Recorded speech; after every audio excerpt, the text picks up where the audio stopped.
Let me say thanks for inviting me to be part of your day. It's really quite an honor. And I guess you know you have the entire labor movement talking about your bold plans. I wouldn't expect anything less. I want to congratulate you on having a plan, a vision. I hope it will be, as Richard Cashin said 40 years ago when the union I'm part of got its start, I hope it's like a match to a blasty bow that we need in our movement, that it'll be the spark to start something bold and big.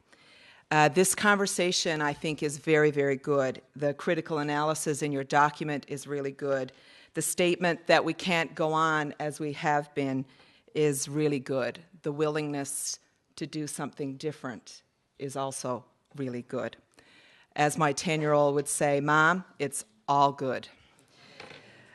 I also want to thank you for the opportunity to be part of the conversation in that I think this is a bold, reflective, critical, and profoundly necessary conversation that you're having about our movement, about how we push back and how we fight back, how we shed what is oftentimes a cloak of complacency, how we work together, how we define ourselves and our values, how we reach out, how we talk to each other and with our members, how we redefine solidarity, and how we challenge power and the crazy, unsustainable economic system known as disaster capitalism that's taken over our world, how we build a better world.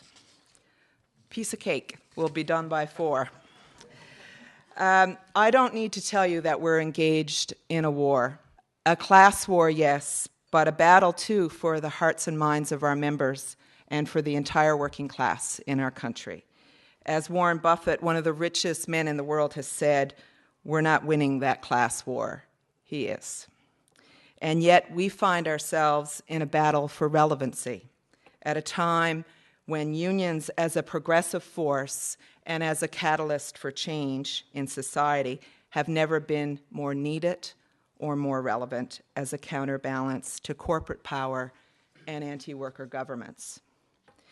We have so many magnificent targets: stunning corporate greed, skyrocketing inequality, crappy jobs, and the most egregious right-wing federal government in our nation's modern history. And yet, we have to thank the Occupy movement for sharing their oxygen, for mobilizing, for capitalizing on a giant window of opportunity.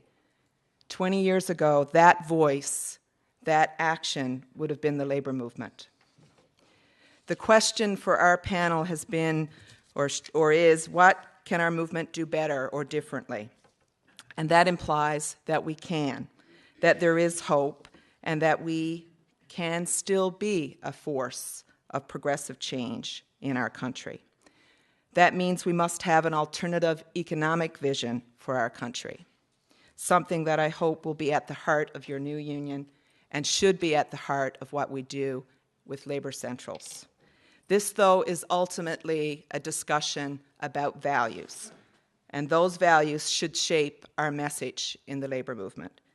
But if those values are to mean anything, if they are to be actualized, this will require political will, champions in our movement, and bold, extremely bold leadership. And yes, the soul-searching that we've been involved in. It means a willingness to change and not just talk about change. And here I would suggest to you that the labor movement's recent restructuring discussions that were headed up by the CLC did not quite achieve the goals of renewal that many of us wanted or envisioned.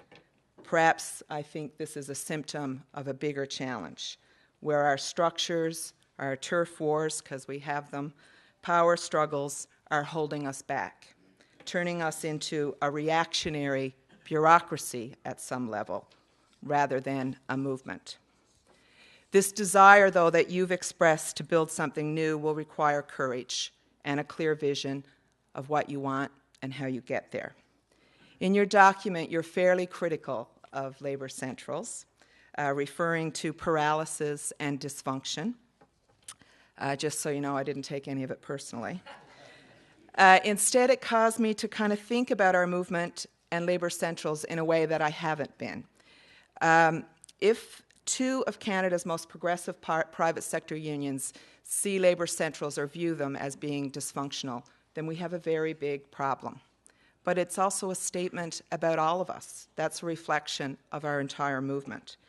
So you move me to reflect on what I do as a Federation president and what we could possibly be doing better and how Labour Centrals are working together or not necessarily working together in our regions. When I was first elected president 3.5 years ago, I started a process of trying to reinvent our Federation.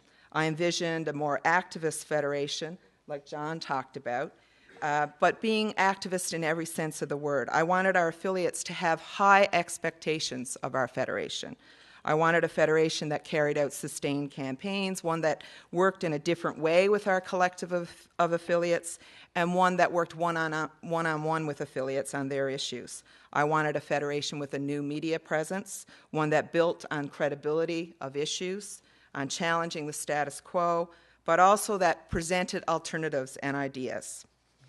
So I also believe that our role wasn't just to react, that we actually had to be setting the discussion, being out front, rethinking, reframing it, being proactive, looking for these windows of opportunity and taking advantage of them when they popped up, to get people thinking about us in a different way. And I wanted our Federation to have a bigger voice, to build relationships with our activists, but also with politicians and bureaucrats. These people make decisions that affect our lives every single day.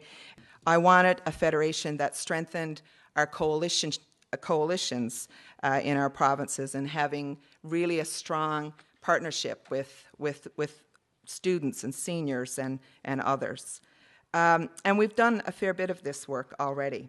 But mostly, I wanted working people in our province to know that their federation was going to be a voice on the economy for working people, that we had a clear understanding of what was happening in our economy, and that we were putting forward a vision for an alternative economy that worked for them.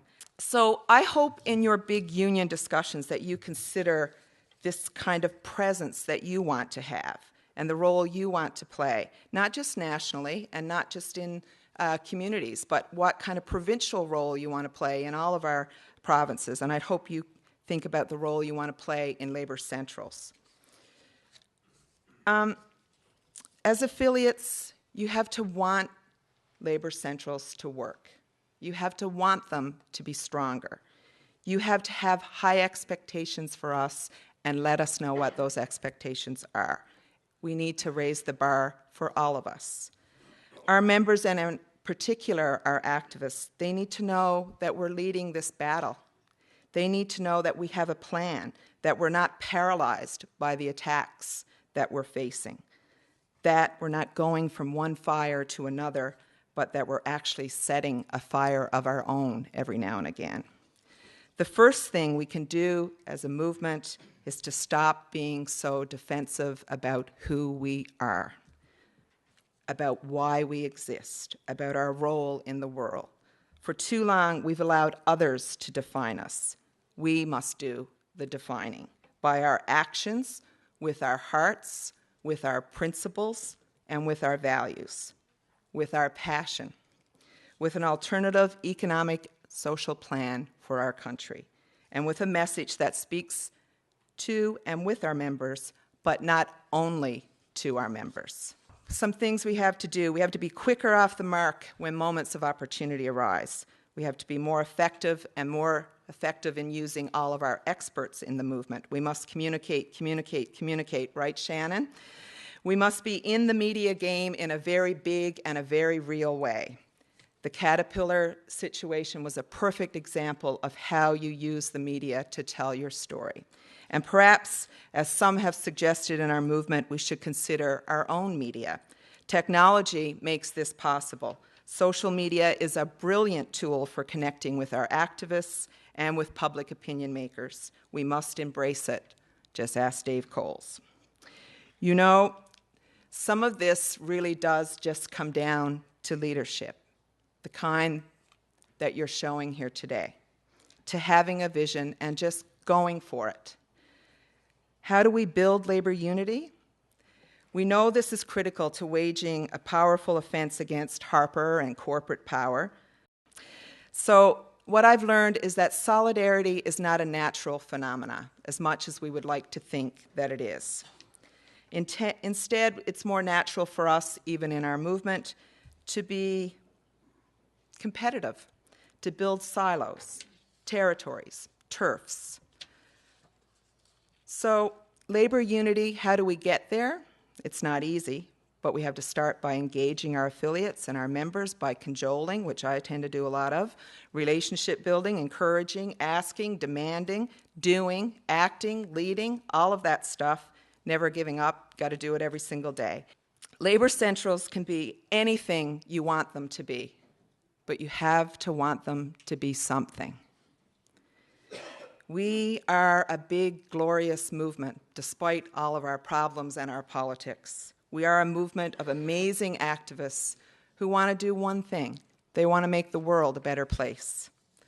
Today, everything we believe in is under attack, and we need a bold offense. We need a spark. We can't worry about controlling every little detail of the fight back. The more acts of democracy and civil disobedience, the better. After all, it's about building resistance and arming our members with that alternative vision. It's about giving them hope that we're there for them. So what you're doing today, it's been said, is history making. No pressure. But fundamentally, this bold course you've embarked on is, yes, about the future of our movement, but it's much bigger than that. It's about the kind of world we all want. Cesar Chavez said, and I'm going to end with this, we cannot seek achievement for ourselves and forget about progress and prosperity for our community. Our ambitions must be broad enough to include the aspirations and the needs of others for their sakes and for our own. That defines my labor movement, and clearly it defines yours too. Good luck with this.